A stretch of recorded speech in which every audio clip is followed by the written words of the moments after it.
Bismillahirrahmanirrahim. Assalamualaikum warahmatullahi wabarakatuh. Rabbi surahli sadri wa yassirli amri wahlul 'uqdatam min lisani yafqahu qawli amma ba'du. Baik, bertemu lagi dengan mata pelajaran pendidikan agama Islam. Hari ini kita akan membahas materi tentang sholat Jumat. Baik, kita lihat materinya apa saja yang akan kita bahas hari ini, yaitu pertama pengertian sholat Jumat, yang kedua syarat wajib dan syarat sah sholat Jumat, kemudian dalil tentang sholat Jumat, sunah-sunah sholat Jumat, halangan sholat Jumat, dan hikmah sholat Jumat. Materi yang pertama kita lihat adalah pengertian sholat Jumat. Kita lihat pengertian sholat Jumat. Di sini ada beberapa kategori atau ketentuan yang harus terpenuhi sehingga dijadikan bahwa itu pengertian sholat Jumat. Sholat Jumat adalah sholat yang dilakukan dengan cara berjamaah. Ada ketentuan-ketentuan. Yang pertama adalah sholat dilakukannya secara berjamaah, tidak bisa dilakukan secara sendiri-sendiri. Kemudian dilakukan di waktu zuhur, ya. Kemudian jumlah sholatnya adalah 2 rakaat, tetapi sebelum sholat 2 rakaat, sebelumnya harus didahului dengan 2 khutbah. Inilah yang dimaksud dengan sholat Jumat. Jadi Ibu ulang, sholat Jumat itu sholat dilakukannya secara berjamaah di waktu zuhur pada hari Jumat, kemudian jumlah rakaatnya adalah 2 rakaat, kemudian sebelum dilaksanakan sholat Jumat, dilaksanakanlah 2 khutbah. Jadi, ketentuan sholat Jumat itu, pertama, berjamaah, dilakukannya pada sesuai dengan waktu zuhur, kemudian jumlah rakaatnya ada 2, dan sebelum sholat kita lakukan, kita harus mendengarkan 2 khutbah. Itu pengertian dari sholat Jumat. Kemudian, siapa saja yang wajib melaksanakan sholat Jumat? Ada 7 kriteria atau 7 syarat yang jika ketujuhnya ini terpenuhi, berarti dia harus atau wajib melaksanakan sholat Jumat. Yang pertama, seandainya dia beragama Islam, ya. Ketika dia beragama Islam, 1 sudah memenuhi syarat wajib. Yang kedua, baligh, ya. Kalau sudah baligh, berarti sudah 2, Islam dan baligh, berarti 2 sudah terpenuhi menjadi syarat wajib sholat Jumat. Kemudian dia berakal, ya, tidak dalam kondisi mabuk, tidak dalam kondisi gila, ya, dia berakal sehat, berarti dia wajib sholat Jumat. Kemudian sehat, tidak dalam kondisi sakit, ya, dalam kondisi sehat, bisa berjalan menuju ke masjid, ya, itu berarti dia sudah memenuhi syarat wajib sholat Jumat. Kemudian laki-laki, perempuan tidak wajib, perempuan tetap melaksanakan sholat zuhur. Kemudian menetap, maksud menetap ini adalah kondisi tidak kemana-mana, masih posisi berada di rumah, ya, ataupun di dalam suatu tempat yang tidak dalam bepergian jauh. Kemudian yang ketujuh, merdeka. Merdeka ini ataupun merdeka ini adalah kondisi tidak dalam ikatan sesuatu yang kalau pada masa Nabi ini adalah bukan budak, ya. Merdeka, kita bisa melakukan apa saja, kita beragama Islam, baligh, berakal, sehat, laki-laki, menetap, dan merdeka. Kalau 7-nya ini sudah terpenuhi dalam diri seseorang, berarti dia wajib melaksanakan sholat Jumat. Berikutnya, syarat sah jika terpenuhi 4 hal berikut. Ya, sah dilakukan sholat Jumat apabila 4 hal ini terpenuhi. Apa itu? Yang pertama, sahnya seseorang melaksanakan sholat Jumat apabila dikerjakan secara berjamaah. Yang kedua, dilaksanakannya pada waktu zuhur. Jika melaksanakan sholat Jumat sebelum atau sesudah pada waktu sholat zuhur, berarti tidak sah sholat Jumatnya. Kemudian yang ketiga dilaksanakan secara berjamaah. Dan yang keempat didahului dengan 2 khutbah. Ya, jadi ada 4 syarat sah seseorang melaksanakan sholat Jumat apabila terpenuhi 4 hal ini. Ya, dikerjakannya secara berjamaah, bahkan berjamaahnya dalam sholat Jumat, sebagian ulama menyatakan minimal 40 jamaah, ya 40 orang. Kemudian dilaksanakan pada saat matahari sudah tergelincir tepat pada waktu sholat zuhur dan dilaksanakannya di tempat yang banyak banyak orang ataupun yang banyak yang menetap di suatu tempat pemukiman sehingga terpenuhi 40 minimal 40 yang berjamaah dan didahului dengan 2 khutbah. Berikutnya di sini adalah dalil kewajiban sholat Jumat. Ada di dalam Al-Quran surat Al-Jumu'ah ayat 9 yang berbunyi akan dibacakan ya. A'udzubillahi minasyaitonirrajim. Bismillahirrahmanirrahim. Ya ayyuhallazina amanu idza nudiya lis-sholati min yaumil jumu'ati fas'au ila zikrillah wa zarul bai' zalikum khairul lakum in kuntum ta'lamun. Yang artinya adalah ya ayyuhallazina amanu. Ini seruan Allah kepada orang-orang yang beriman. Hai orang-orang yang beriman, iza nudiya lis-shalah, jika kalian diseru, nudia itu dipanggil, jika kalian diseru atau dipanggil lis-shalah untuk melaksanakan sholat, miyaumil jumu'ah pada hari Jumat. Hari Jumat ini adalah hari teristimewa bagi umat muslim. Fas'au, maka bersegeralah. Namanya bersegera itu berarti jangan menunda-nunda, jangan bermalas-malasan, jangan menunda waktu ya, menunda panggilan. Fas'au, maka bersegeralah ila zikrillah untuk mengingat Allah, untuk sholat, untuk berzikir, untuk mengingat Allah, untuk beribadah kepada Allah. Wazarul bai'ah, dan tinggalkan jual beli. Seandainya kamu dalam kondisi sibuk mengenai urusan dunia, diantaranya adalah jual beli, kata Allah tinggalkan dulu.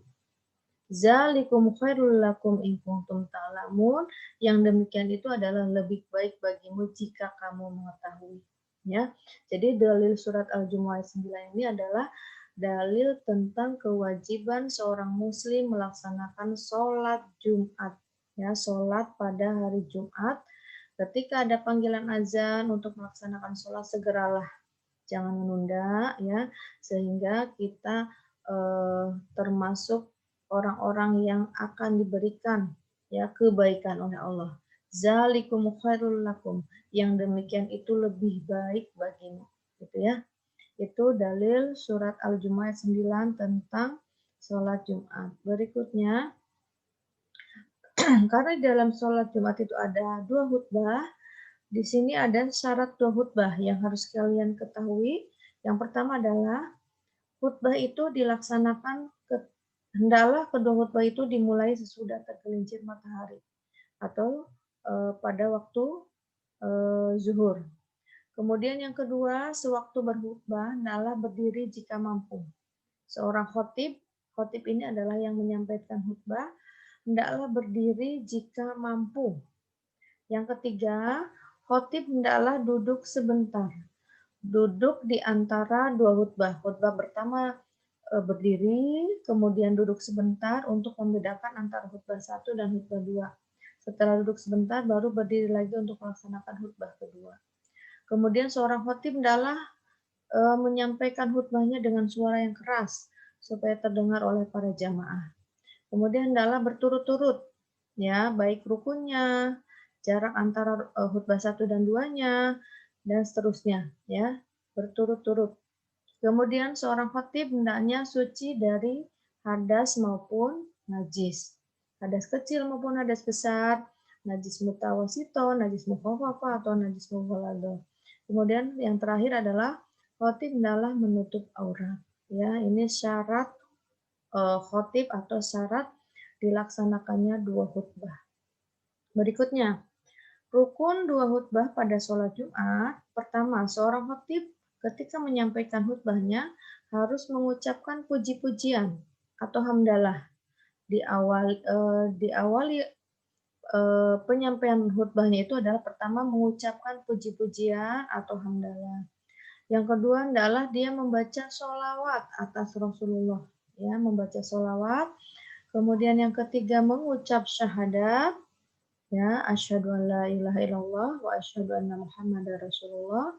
Kemudian yang keempat adalah berwasiat, harusnya memberikan nasihat, nasihatan untuk melaksanakan kebaikan-kebaikan dan meninggalkan keburukan-keburukan atau yang disebut amar ma'ruf nahi munkar. Kemudian yang berikutnya, seorang khatib harus membaca ayat Al-Quran pada salah satu kedua khutbah. Ya, membaca satu ayat, minimal satu ayat dalam penyampaian khutbahnya ataupun ketika dalam berwasiatnya. Ya. Dan yang terakhir, seorang khatib harus berdoa untuk kaum mukminin dan mukminat pada waktu khutbah kedua.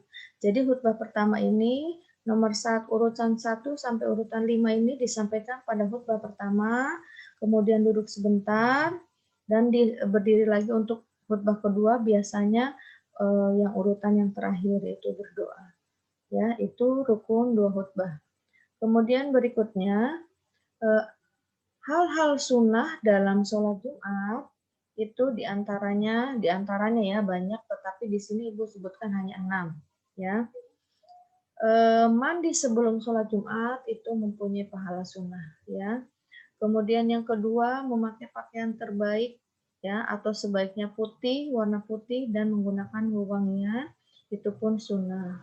Kemudian bersiwak ataupun gosok gigi, memotong kuku ataupun mencukur kumis ya, atau mungkin menyisir rambut, ini juga hal yang sunnah sebelum berangkat melaksanakan sholat Jumat. Kemudian yang keempat, berangkat ke masjid lebih awal, ya, jangan sampai khutbah sudah mulai baru berjalan, tetapi sebaiknya berangkat ke masjid lebih awal dan lebih utama dengan berjalan kaki. Kemudian di saat sudah ke masjid, datang ke masjid hendaklah melakukan sholat tahiyatul masjid ya untuk menghormati masjid, kemudian memperbanyaklah doa dan berzikir. Itu sunnah-sunnah dalam kaitannya sholat Jumat. Kemudian yang berikutnya, halangan sholat Jumat itu ada 4.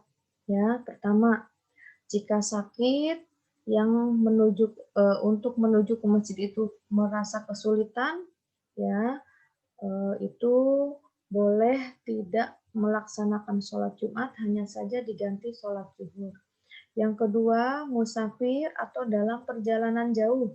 Ya, dalam perjalanan kita ketika waktu sholat Jumat masuk, tetapi kita masih dalam posisi di jalan, boleh yang musafir ini tidak melaksanakan sholat Jumat, tetapi diganti dengan sholat zuhur. Berikutnya yang ketiga adalah keamanan. Kalau keamanannya untuk dirinya baik, berarti kita wajib melaksanakan sholat Jumat, tetapi seandainya keamanan untuk dirinya kurang aman, dirasa kurang aman, boleh sholat Jumatnya diganti dengan sholat zuhur. Dan yang keempat adalah cuaca buruk, ya, hujan lebat, mungkin ada badai dan lain sebagainya, sehingga untuk menuju ke masjid merasa kesulitan, boleh sholat Jumatnya diganti dengan sholat zuhur. Ya, itu halangan-halangan sholat Jumat. Berikutnya, terakhir hikmah sholat Jumat. Hikmah tentunya segala sesuatu kita mempunyai hikmahnya, ada hikmahnya. Pertama, hikmah dari sholat Jumat ini adalah untuk menjalin silaturahmi sesama muslim. Ya, saatnya bertemu, saatnya silaturahmi, ya ini hikmah sholat Jumat. Kemudian sebagai syiar Islam, bahwa ternyata orang muslim itu ada dengan terlihat sholatnya, ya. Itulah ketika sholat Jumat menjadikan salah satu syiar, ya, syiar Islam. Kemudian hikmah sholat Jumat itu adalah memuliakan hari Jumat. Ya, hari Jumat ini adalah hari yang dimuliakan, di pagi, di siang, di malamnya pun termasuk dimuliakan, ya. Kemudian hikmah sholat berikutnya adalah bahwa tidak ada perbedaan antara sesama manusia. Ketika kita melaksanakan sholat Jumat, ya, dengan posisi shaf yang lurus, yang rapat, yang rapi, menunjukkan bahwa sesama manusia di hadapan Allah sama. Ya, yang membedakan itu adalah hanya takwanya kepada Allah. Kemudian yang terakhir adalah bahwa hikmah sholat Jumat ini sebagai simbol persatuan umat Islam. Ya, semakin kita terlihat kuat, terlihat syiarnya banyak, disitulah menunjukkan bahwa persatuan umat Islam itu ada. Mungkin itu yang dapat Ibu sampaikan. Mudah-mudahan kalian paham, ya. Terima kasih. Nanti untuk sesi tanya jawab akan bertemu di kegiatan berikutnya ataupun di link yang lain selain video ini. Terima kasih. Billahi taufiq walhidayah. Wassalamualaikum warahmatullahi wabarakatuh.